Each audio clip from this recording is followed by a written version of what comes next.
All right, so this one says, in a marathon, when the winner crosses the finish line, many runners are still in the course.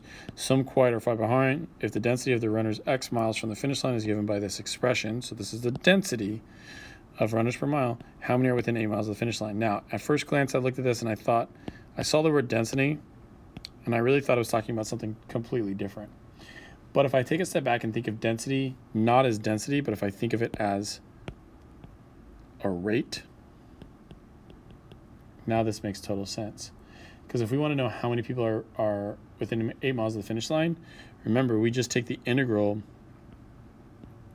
of our rate function with respect to time, and we will get our answer.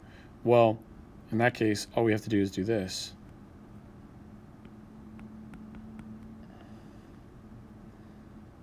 Oh, I just guess it's with respect to x.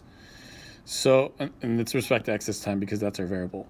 So literally all you're going to do is just plug this into your calculator using the integral thing. So I'm going to do that real quick. And when I plug that into my calculator, I get 166.3956976. So how many are within 8 miles? About 166. Okay, there you go.